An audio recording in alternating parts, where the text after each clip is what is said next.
Hi, this is Jason and Harry back with the second episode of our Gathering Heritage look back at 80s photographs from Dundalk. So hello to Harry Lee.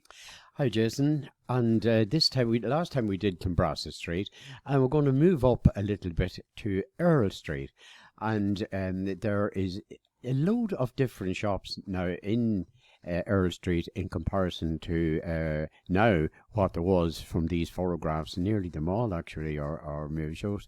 Let's have a look at Earl Street. Now this is some of the shops. Peter McKenna is still there.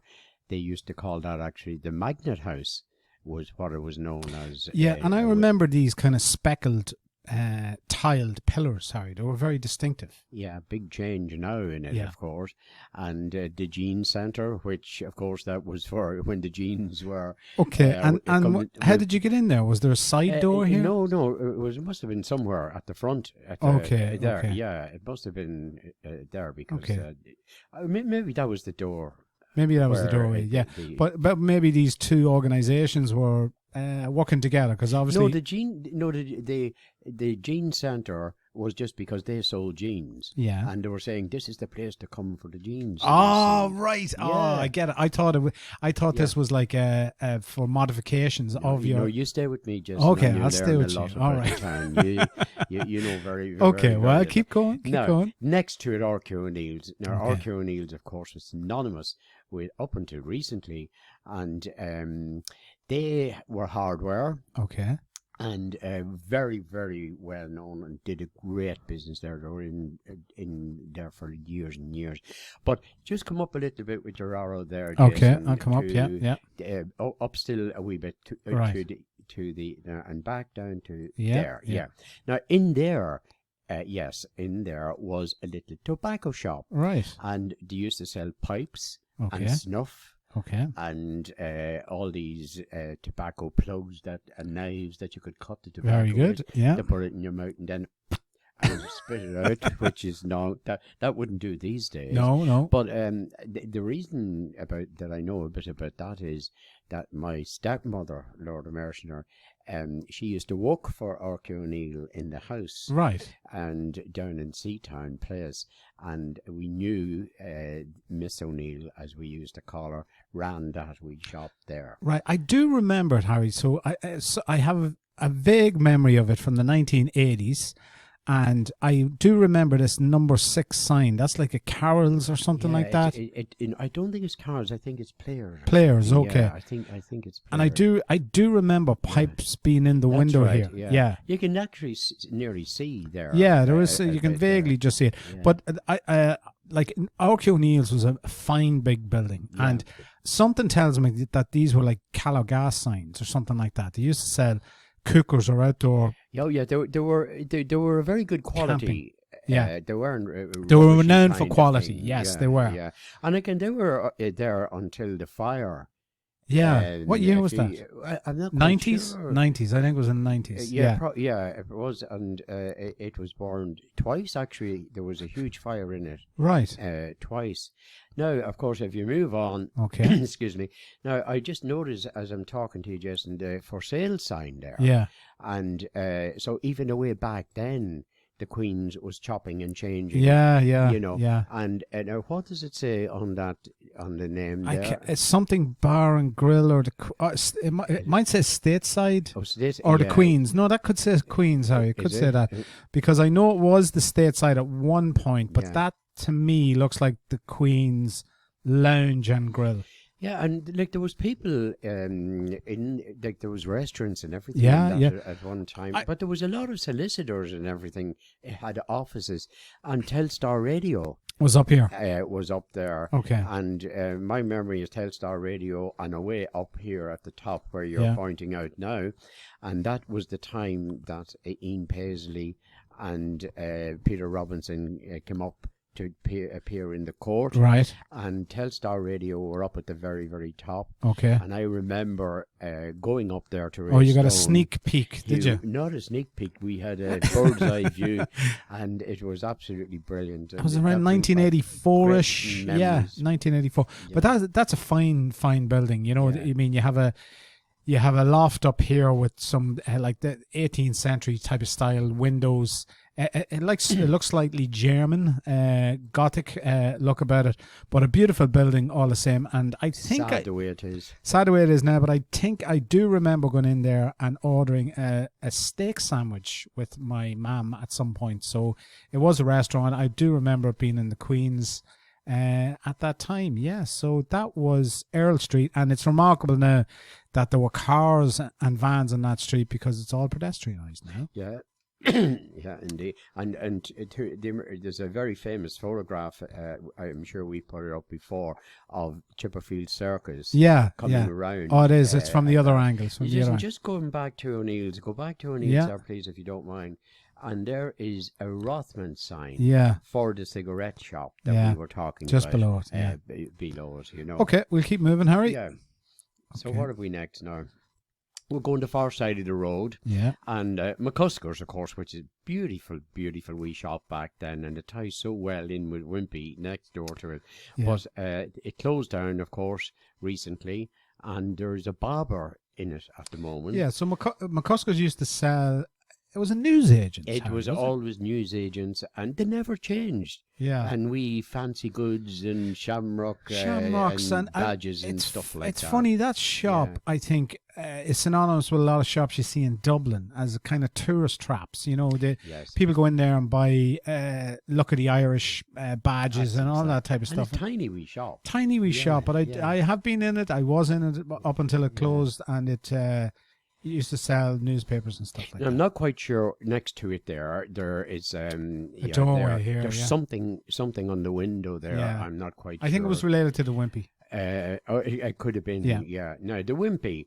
I have to say, it was a place I didn't know a hell of a lot about.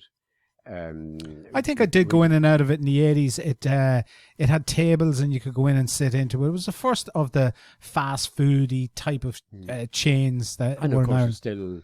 It's now Europa. They're Europa. Yeah. But I noticed how there's a very faint, can you see it? There's a very faint painting along here on that building. And I know that Martin McElligott and his team have been working to restore the signage along the front of that building. It's a brilliant thing, and it's a brilliant idea to bring all of those signs back to life. Yeah. There's a lot of those kind of faded around Dundalk, and I think it'd be a good thing to do. Excuse me. Now, moved down then to a chemist shop. Yeah. And this was owned by Loretta Murphy. Yeah, you can see her name over the door. Loretta was a very, very popular person in Dundalk. And she did a roaring business in that chemist shop. It's still a chemist shop. I think McGee's, I think, own it now. I have a feeling the shop front hasn't changed that much. Slightly. No, I don't think so. This actually here is blocking it a bit there, but I don't think it is changed. I think there is actually, now that you point that out, Harry, there's some kind of a tourist display here. You know, like a map of Dundalk. Yeah. On display there. But I've noticed what they've done in Dublin with these things is they've let artists paint them. Oh. So I saw one recently with Father Ted on it, and I thought it was really striking. It was brilliant. So yeah, it's like it's a ready-made sign, and they look fairly gaudy. So right, move down a wee bit now. This is Irish TV rentals there, as you can see. Showrooms, it says there. Oh, can you read what it says there? No? It says something and 51. So yeah, I just can't make it down. I think number 51 was Irish TV rentals shop, which was away down Dumbrassa Street beside Cavendish's. Right. And this was the yard where they did repairs. Right. And it's still actually... there's still somebody there. There is, because I've noticed that gateway is open, and I get the impression there is something there. But yeah, it says showroom something and 51. Number 51. Is and the phone number. Look at how short the phone number is, Harry. It's 042, and there's only 4 digits there, and it starts with a 2. Now the next one is not the most pleasant. Building in the world, a bit of imagination. And what was that insurance? I think that was National Irish Bank. I think that might say either Northern Bank or National Irish Bank. No, I think it was the Northern Bank. Northern Bank, okay. Yeah. Right, move on down now there, and it's still there, of course. Tony McDonald's. Yeah. And now the shop is much bigger than it was. Yeah, so it must have extended in this way. Yeah, so, but the signage is synonymous with Tony McDonald. I feel that sign is still there. What I notice is we've seen this on a few of the buildings, Harry, where they put up these covers. That's for the sun. For the sun on the window, yeah. That was a popular, we in an awful lot of shops, even now, they put paper. Just cover our bags of the shop. Or maybe there's a coating you can get on the glass to stop the sun fading. Not that we get that much sun in Ireland. That actually is true, because after these times, that is exactly what was happening. Yeah. They were able to do that. Now, Tommy, is that Tommy the Bikes? That's Tommy the Bikes, there? yeah, from that angle. Tommy, of course, was very, very popular. He was a good bicycle rider himself. Yeah. And that now it's still a bike shop, but it's not Tommy's the Bike. Okay. There is somebody. I thought there was a knitting shop or something like that in there. You're talking about where is that the corner? No, there's a shop there, but there's another corner that's coming up on top of it. Yeah. Because what was the name of it now? Well, knitting something. Yeah, I'm just losing my bearings here slightly, but I think that's the Erlin building, or what used to be the Erlin pub there, and that was the doorway up to it, because I have very clear memories. There's the building there at the top. Yeah, there. yeah. That's, yes. Yeah, so that's the corner of it. Okay. Right now. Tommy the Bike, I think the Stitchcraft, yes. Now, Stitchcraft were originally down in the far side of Deary's in Kilbrasset Street, and then they moved up here, and it is next to Tommy the Bike. All right, so we keep moving now. Yeah. So, that's that whole look from a different angle. Isn't that a fabulous photograph there now? Okay, so the New Ireland Insurance Company. So that was the New Ireland Insurance Company, and a very unusual front there, Harry. I remember as a kid looking at that this was all glass, and this was just like a plank of wood across it. It looked like a seat that you could have. Yeah, it looks like a seat in a church or something. And I think there was two sides of the building were like that. So you could walk in and you could have a fine view out the door. But I was right, this doorway, when you were heading out in the 1990s, this pub was the Earl Inn at the time, and it was memorable because the bar was actually upstairs. You walked up the stairs when you went in, and the bar was all along here. You'd know all about that, yes. Yeah, I probably would. But I'm not a drinker. So. That's the lounge bar, the Ace of Clubs. I see here. I know nothing about that. It'd be great if people left comments about what that was. It may have been a club called the Ace of Clubs. So where the white sign with no wording on it, that I think is where Stitchcraft is. You're right. Yes, you're right. Okay. And then that was just the other angle of Tony McDonald's and that whole street along there. Yeah. Yeah. And then the very distinctive Hotel Imperial sign on that. Now, I think that is gone, and that was gone for quite a few years, because I remember that sign being up on the side of the building on the opposite side. So when you were coming down Park Street, you could see it. That's my only recollection of being able to see that. But it was a lovely street actually, and now that it's pedestrian only, it is one of the nicest. It's one of the nicer streets, but spotlessly clean, Harry. Look at that, absolutely spotlessly clean. Yeah. The only blemish is there was a little bit of work going on here, as you can see. This is probably a bit before the health and safety laws was as strict as they are now. But you must remember these photographs were taken of a bank holiday Monday. They were, and so that's why there's no traffic or nothing. Right. It's a great time to take. We'll go on to one more. Okay. Now, this is the other side of looking downwards in comparison to the one we showed at the beginning there, Jason. Yeah. And it shows you stateside there, which you mentioned. Yeah. And it's as clear as a bell. Yeah, this is later on. This stateside, in my memory, was on the go in the 1990s. There was a bar called Joker's Bar. You went up the stairs to Joker's Bar. So I remember going up here and then up to a second floor, and there was a cocktail bar in here. It was definitely around 1990, 89 or 91, around that era. And there was still, of course, an entry in on that side, the Crow Street side. But this was so the next one is R.Q. O'Neill's. Now, I'm a wee bit confused with this one because I can't just remember exactly the year it was burned down. It was burned down twice, but maybe that's after or before. Maybe renovations were still going on. People can leave comments and let us know why. Yeah, because the Orchard O'Neill sign is gone. So Pyramid, of course, which we've talked about, and the blinds pulling out. At those awnings, beautiful. They're a lovely thing to have on the street. Keeping, and what they used to do then is to put advertising in that on those, right. After that, then the Democrat office. Yeah, you can't see it that clearly. You can just see the old pillars that were there now, and it is actually it's going into something like a way back in the Dickens movies, and Frank Conroy and all the boys that did a great interview. Looked as if they were way back then. Harry, look, you can just make out the Dundalk Democrat sign again on that building. Yeah, and it's still, the building is still there, and the door and the pillars. Yeah, it's got character. There. It's beautiful building. Now, next door to that, I think that was the Ulster Bank. Well, Jason, it says Lombard and Ulster Banking right there. It was Lombard. Lombard. Yeah, there was an Ulster Bank there, Lombard and Ulster. Not a very big place from my memory. It was a small enough bank, thing. Yeah. And then, of course, this was Brendan Waters' Emerald Sports. Yes. Brendan, of course, was talking to him only the other day, and he ran a brilliant shop there, and very popular with football and everything. Keep fit. And was it Richie Blackmore after that, or at the same Richie time? never was there. Richie was in the old Dundalk shop. All right, okay. It was known that I think Brendan closed that down. Okay. And now there's an ice cream shop. Yes, there is. But I think there was something else in it. Yeah. Now, remember we were talking about Clonbrassil Street, and this is where McCann's fruit place was here. Here, just right, there. Okay.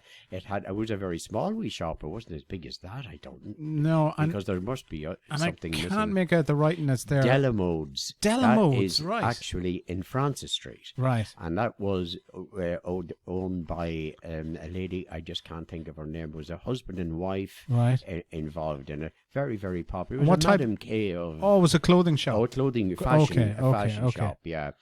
And now this here is that unisex hairdressers is what it says there. Is it?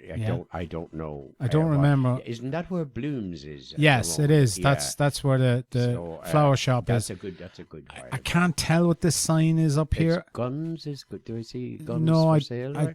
No, but at this.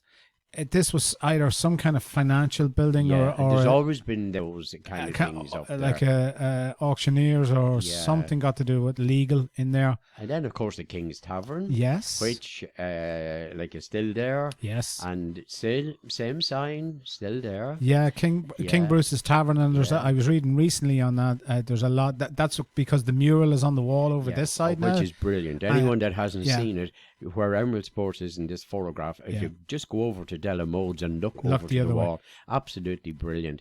Now, what is that there? This New Ireland? Yeah, this is on the far side of Earl Street, is what we were talking about earlier. These are the signs that were sticking out. So I don't know if we named that right for New Ireland Insurance, but that's what it was there. Yeah, and what is that a shop there? Because I can't remember what was there now. I don't think. I think. Well, it started the hotel there. Yeah, the start of the hotel. Oh no, there was a wee shop. A bakery. There was a bakery there. That's right. A wee shop that was there, like a bric-a-brac shop for a good while. Yeah, that's right. Now there's a good one. If anyone can tell us what the name Irish of that shop was. Sign is, it's something there. Yeah, Irish Nationwide. No, I don't think Nationwide were down to Clonbrassil Street. We never know. We'll let people come back and comment. So there we go, Harry. That was our journey. And I suppose there's some problems we have with it, but anyone that would know anything about it, we're delighted for you to put a comment up and tell us we're talking a load of rubbish or talking whatever, the truth, or that we hope you enjoy that one.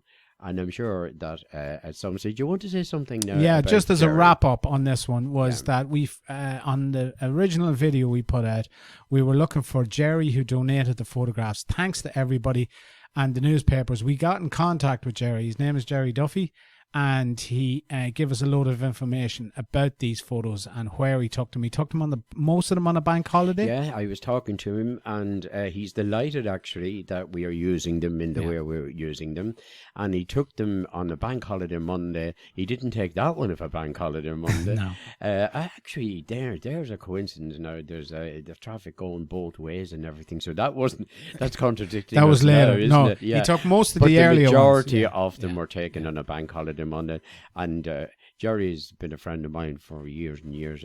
We at school with Jerry, and I could not remember who gave me the photographs. So it's an age thanks thing. to everybody. But thank you very much indeed. We got Jerry. in contact with him. Yeah. And you can listen to more interviews on gatheringheritage.com, and we may follow up with another video soon. Thank you. Cheerio.